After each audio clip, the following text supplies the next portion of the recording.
Halo sahabat, apa kabar? Kembali Anda simak Jatim News Today Update penanganan COVID-19 untuk edisi hari ini Kamis 5 Agustus 2021 bersama saya Ilham Dianta. Dan seperti biasanya program ini disiarkan juga secara serentak di beberapa LPPL, yakni Radio Persada Kabupaten Blitar, Suara Madiun, Suara Gresik, Mardika Kota Blitar, Ersal Nganjuk, Radio Suara Tuban, Radio Ralita Pamekasan, RGR Tulungagung, dan Malawapati Bojonegoro. Rangkuman kabar update penanganan COVID-19 untuk regional Jawa Timur segera sahabat simak dalam Update COVID-19. Ya sahabat, kita coba buka catatan pertama dari Panji Harto, Suara Sidoarjo. Hari ini berbagi kabar ribuan toko retail tutup dan alami kerugian selama pelaksanaan PPKM di Sidoarjo. Selengkapnya Panji Harto, silakan. Sahabat, sejak 3 Juli 2021, pemerintah telah terapkan PPKM, pemberlakuan pembatasan kegiatan masyarakat dalam menekan penyebaran COVID-19. Dalam pemberlakuan PPKM ini, Kabupaten Sidoarjo masuk kategori level 4, sehingga dalam aturannya diberlakukan pembatasan dan penutupan jam operasional bagi pelaku usaha di luar sektor esensial dan kritikal. Dinas Perindustrian dan Perdagangan Disperindak Kabupaten Sidoarjo mencatat, ada ribuan toko retail yang terpaksa harus tutup saat diterapkannya PPKM, sehingga peluang mendapat omset penjualan hingga triliunan rupiah menjadi hilang. Hal ini seperti disampaikan oleh Listianingsi, Kabid Perdagangan Disperindak Kabupaten Sidoarjo, Rabu siang 4 Agustus 2021. Yang untuk di sektor perdagangan, selama PPKM darurat ini bisa saya informasikan untuk batok. Jadi harga bahan pokok di pasar selama ini stabil terkait selama PPKM.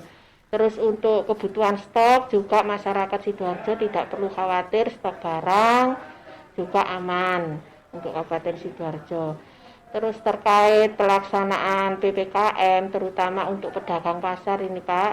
Jadi pedagang ini selama pelaksanaan PPKM untuk omset penjualan mereka otomatis menurun karena kan ada aturan-aturan yang harus ditaati yang diterapkan dari pemerintah terkait untuk mengurangi wabah corona. Jadi mereka diatur untuk jam, terus untuk jam buka tutupnya, untuk kapasitas pengunjung, otomatis ini mempengaruhi juga di omset mereka. Terus kita di sektor perdagangan juga ada untuk retail. Jadi retail itu dalam penerapan PPKM darurat untuk mal, pusat perbelanjaan mulai pelaksanaan PPKM mereka harus tutup. Ini kemarin juga saya sempat berkoordinasi dengan pihak Aprindo, Asosiasi Pengusaha Retail Indonesia, itu sudah toko tutup itu kalau data dari Aprindo sudah 2040 toko yang tutup. Omset penjualan mereka juga sekitar 3,4 triliun untuk pusat perbelanjaan itu sudah hilang. Nah ini juga imbasnya menambah jumlah PHK juga Pak. Jadi Sahabat, meski ada sektor yang alami penurunan dampak dari penerapan PPKM, tapi ada pelaku usaha yang alami kenaikan omset, yakni pelaku UKM, khususnya di bidang makanan minuman hingga herbal yang bisa melakukan ekspor ke pasar Eropa, yakni Turki. Panji Harto, Suara Sidoarjo. Terima kasih rekan Panji Harto, Suara Sidoarjo. Hari ini berbagi kabar ribuan toko retail tutup dan mengalami kerugian selama pelaksanaan PPKM di Sidoarjo. Baik sahabat, dari Sidoarjo kita coba bergeser ke Madiun. Ada Amanda dari Suara Madiun. Hari ini berbagi informasi Kota Madiun masih di level 4 Korem 081 DSJ gelar rakor persiapan jelang Aman Suro 2021. Selengkapnya Amanda, silakan. Tahun Baru Islam atau 1 Muharram 1443 Hijriah akan tiba. Muharram merupakan momen spesial khususnya di Kota Madiun. Banyak kegiatan dari perguruan pencaksilat selama suro tersebut. Namun, kegiatan tahunan itu terancam ditiadakan jika Kota Pendekar masih dalam status PPKM level 4 maupun 3. Hal itu telah disepakati bersama antar Ketua Umum PSHT dan PSHW Tunas pada saat rakor kesiapan OPS Aman Suro 2021 di Korem 081 di Rot Sahajaya. Kesepakatan tersebut tertuang dalam sebuah maklumat yang kemudian ditandatangani oleh masing-masing ketua. Dalam poin maklumat tersebut jelas tertulis akan mengikuti Inmen-Dagri nomor 27 tahun 2021 serta instruksi wali kota dan juga instruksi bupati yang tertulis. Kolonel Infanteri Waris Ari Nugroho selaku Komandan Korem 081 Dirot Sahajaya Madiun mengatakan, rakor tersebut juga menghadirkan jajaran Kapolres wilayah Korem 081 Dirot Sahajaya serta Karops Polda Jatim, Wali Kota Madiun Maidi dan Bupati Madiun Ahmad Dawami. Wali Kota Madiun Maidi saat ditemui usai rakor mengatakan, saat ini Kota Madiun berada pada level 4. Tidak ada kegiatan seni, budaya maupun olahraga selama penerapan PPKM level 4. Wali Kota berharap semua anggota perguruan mengikuti kesepakatan tersebut. Wali Kota juga memberikan apresiasi setingginya kepada Ketua Perguruan Pencaksilat khususnya PSHT dan PSHW Tunas Muda yang telah mengikuti anjuran dan menaati aturan. Wali Kota berharap maklumat tersebut juga diikuti semua anggota masing-masing perguruan. Amanda, Suara Madiun. Baik rekan Amanda, terima kasih dari Suara Madiun. Hari ini berbagi kabar, Kota Madiun masih di level 4, Korem 081 DSJ gelar rakor persiapan jelang Aman Suro 2021. Sahabat, kita coba bergeser ke Kabupaten Blitar, ada Ninda Alvia dari Persada FM. Hari ini berbagi kabar PPKM level 4 diperpanjang, Satpol PP Kabupaten Blitar terus meningkatkan operasi ke wilayah. Selengkapnya Ninda Alvia, silakan.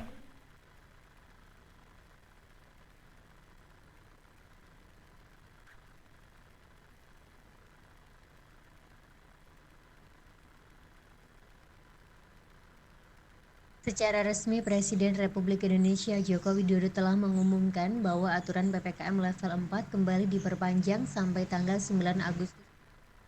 Adanya perpanjangan ini, Satuan Polisi Pamung Praja, Kabupaten Blitar terus meningkatkan operasi ke wilayah.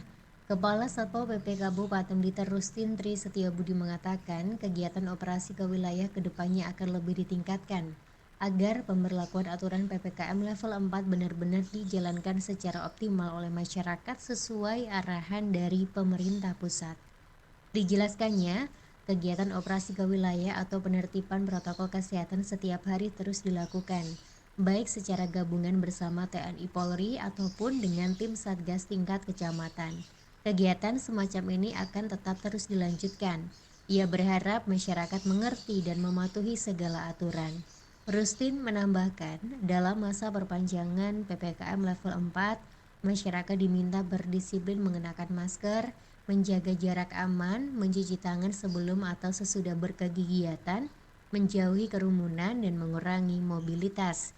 Demikian, Seninda Alivia dari Radio Persada FM Blitar melaporkan untuk Jatim News Today. PPKM level 4 diperpanjang, Satpol PP Kabupaten Blitar terus tingkatkan operasi ke wilayah. Informasi dari Ninda Alivia, Persada FM. Terima kasih. Baik, kita coba buka dari Gresik untuk catatan selanjutnya dari Putri Rizkiana Suara Gresik. Hari ini berbagi kabar perkumpulan BPD Gresik diharap bantu tangani COVID-19. Selengkapnya Putri, silakan. Fandi Ahmadiani, Bupati Gresik telah mengukuhkan Suyanto sebagai Ketua Umum Perkumpulan Badan Permusyawaratan Desa Gresik pada masa bakti 2021 hingga 2026 yang berada di Ruang Mandala Bakti Praja, Pemkab Gresik pada Rabu kemarin 4 Agustus 2021. Pasca dikukuhkan, Perkumpulan BPD Gresik pun siap berkolaborasi dengan pemerintah dalam mengatasi pandemi COVID-19. Tak hanya itu, mereka juga akan bersinergi dengan kepala desa dalam pelaksanaan pembangunan dan juga penyelenggaraan Pemdes. Dalam menjalankan tugas, kepala desa dan BPD harus selalu bermusyawarah, sebab kepala desa merupakan kepanjangan tangan pemerintah di desa, sedangkan BPD sebagai perwakilan masyarakat desa. Dalam kesempatan tersebut, Gus Yani juga mengajak seluruh pengurus perkumpulan BPD untuk turut serta membantu pemerintah dalam mengatasi pandemi COVID-19. Di antaranya dengan ikut serta mensosialisasikan tracing, testing, dan juga treatment. Pihaknya juga menugaskan untuk mengisi data laboratorium jejaring pemeriksaan COVID-19 pada aplikasi New All Record. Jika ada warga yang dinyatakan positif, maka tim tracing akan mengambil data swab kepada minimal 15 orang sekitar pasien. Hal senada juga dilontarkan oleh Abdul Qadir selaku Ketua DPRD Gresik bahwa pihaknya juga mengatakan bahwa Kades dan PPD tidak ada bedanya. Oleh karena itu harapannya kedua bisa bekerja sama untuk mewujudkan pembangunan desa. Dalam penganggaran pembangunan misalnya BPD harus berada dalam satu ruang untuk menyusun anggaran pemerintah di desa, sehingga anggaran yang tersusun dapat menyukseskan pembangunan Gresik baru. Ketua Umum Perkumpulan BPD Gresik Suyanto ini didampingi oleh sekretarisnya yakni Mas Duki. Ini juga mengatakan bahwa lahirnya Perkumpulan BPD ini atas dorongan seluruh anggota BPD sebanyak 2.548 se-Kabupaten Gresik. Oleh karena itu pihaknya juga mengajak para kades se-Kabupaten Gresik untuk saling bersinergi. Berikut informasi yang dapat kami sampaikan. Saya Putri Rizkiana, Suara Gresik mengabarkan untuk Jatim News Today. Iya, Putri Rizkiana dari Suara Gresik berbagi kabar Perkumpulan BPD Gresik diharap bantu tangani COVID-19. Baik sahabat, untuk update penanganan COVID-19 lainnya, kami hadirkan 2 informasi lagi dari sahabat-sahabat Mardika FM. Yang pertama dari Surya Muhammad.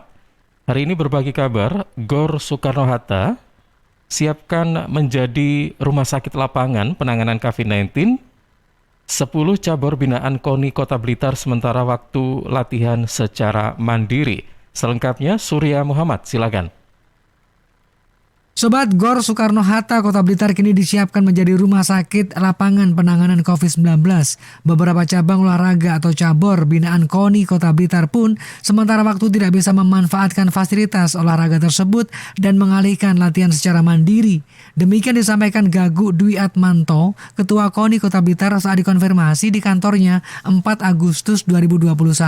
Gagu mengatakan ada 10 cabang olahraga yang selama ini rutin melakukan latihan di GOR Soekarno-Hatta. Di antaranya bola basket, bola voli, drum band, panjat tebing, muay thai, taekwondo, dansa, dan lain-lain. Dengan digunakan GOR sebagai rumah sakit lapangan, secara otomatis latihan beberapa atlet harus ditunda dan dialihkan secara mandiri di rumah masing-masing dengan pantau pembina atau kantor sekretariat masing-masing. Gagu mengaku tidak bisa berbuat banyak selain mendukung kebijakan pemerintah dalam rangka menangani COVID-19. Namun demikian pihaknya tetap berupaya agar kesehatan atlet tetap terjaga, salah satunya dengan memberikan vitamin dan suplemen setiap bulan. Pihaknya berharap beberapa upaya yang saat ini dilakukan pemerintah Kota Blitar membuahkan hasil yang positif sehingga pandemi COVID-19 segera berakhir dan atlet daerah bisa segera berlatih kembali. Apalagi saat ini sejumlah atlet mulai bersiap untuk menyambut Porprov 2022. KONI itu kan pada tahun 2020 itu sudah melaksanakan puslakot. Puslakot itu pusat latihan kotak mandi. Jadi kita sudah menerapkan pola pembinaan prestasi atlet dengan sport science. Kita ukur anak-anak atlet kita sebanyak. Sementara itu, rumah sakit lapangan penanganan COVID-19 di GOR Soekarno-Hatta akan diperuntukkan bagi pasien COVID-19 yang membutuhkan penanganan medis. Dalam pelaksanaannya nanti juga akan mendapatkan dukungan dari Rumah Sakit Umum Daerah Mardi Waluyo, Kota Blitar. Surya Muhammad, Mahardika FM. Terima kasih rekan Surya dari Mahardika FM. Hari ini berbagi kabar akibat GOR Soekarno-Hatta disiapkan menjadi rumah sakit lapangan penanganan COVID-19, 10 cabang olahraga binaan KONI Kota Blitar sementara waktu latihan secara mandiri. Baik, berikutnya ada Rifano Kusnadi, masih dari Mahardika FM. Sahabat, hari ini berbagi kabar, dukung percepatan vaksinasi pemerintah Provinsi Jawa Timur, bus vaksinasi door-to-door melayani 1.000 siswa SMK Negeri 1 Kota Blitar. Selengkapnya Rifano, silakan. Bus vaksinasi door-to-door Kota Blitar kembali melayani penyuntikan vaksinasi COVID-19. Kali ini di SMK Negeri 1 Kota Blitar, Rabu 4 Agustus 2021. Kegiatan ini juga untuk mendukung percepatan vaksinasi untuk 38.000 siswa SMA SMK se-Jawa Timur oleh Provinsi Jawa Timur. Didik Jumianto, Kepala Bidang Pencegahan dan Pengendalian Penyakit Dinas Kesehatan Kota Blitar mengatakan, vaksinasi COVID-19 secara massal ini juga dilaksanakan secara serentak di kabupaten kota di Jawa Timur. Setiap daerah ditargetkan melakukan penyuntikan 1.000 dosis vaksin. Oleh sebab itu, dalam kegiatan ini, 1.000 siswa dari SMK Negeri 1 Kota Blitar menjadi sasaran utama penyuntikan vaksin COVID-19. Sebab lembaga pendidikan ini memiliki jumlah siswa paling banyak di Kota Blitar. Dalam pelaksanaannya sendiri, Didik juga menerjunkan 5 tim dari beberapa fasilitas kesehatan COVID-19. Layanan dimulai dari jam 8 hingga 3 sore. Peruntukan siswa kelas 11 dan 12 dari 6 departemen atau jurusan. Hari ini tanggal 4 Agustus dilaksanakan percepatan vaksinasi untuk 38.000 siswa sekabupaten kota. dengan konsumsi bahwa satu kota atau kabupaten 1.000 sasaran perwakilan masing-masing sekolah di kota. Dan untuk Kota Blitar diwakili dari SMK 1. Didi berharap pelaksanaan vaksinasi ini dapat mendukung percepatan vaksinasi COVID-19 di Kota Blitar. Target minimal capaian vaksin dosis pertama dan kedua sebesar 70%. Untuk membentuk herd immunity, sedangkan capaian vaksinasi COVID-19 di Kota Blitar baru 58% untuk dosis pertama. Vano Kusnadi, Mahardika FM. Dukung percepatan vaksinasi pemerintah Provinsi Jawa Timur, bus vaksinasi door-to-door melayani 1.000 siswa SMK Negeri 1 Kota Blitar. Baik sahabat, informasi dari Rifano Kusnadi, Mahardika FM tadi sekaligus menjadi sajian penutup untuk update penanganan COVID-19 dalam Jatim News Today, edisi Kamis 5 Agustus 2021. Saya Ilham Dianta pamit, tapi sebelumnya saya ingin mengucapkan terima kasih untuk beberapa LPPL yang sudah menyiarkan secara serentak program ini, di antaranya Radio Persada Kabupaten Blitar, Suara Madiun, Suara Gresik, Mahardika Kota Blitar, Ersal Nganjuk, Pradia Suara Tuban, Radio Ralita Pamekasan, RGR Tulung Agung, dan Malawapati Bojonegoro. Saya Ilham Dianta pamit, terima kasih, jaga kesehatan dan sampai jumpa. Perkembangan penanganan COVID-19 untuk wilayah regional Jawa Timur sudah sahabat simak dalam update COVID-19. Update COVID-19 bisa sahabat simak Senin sampai Sabtu jam 11 siang. Persembahan dari Asosiasi Lembaga Penyiaran Publik Lokal Jawa Timur.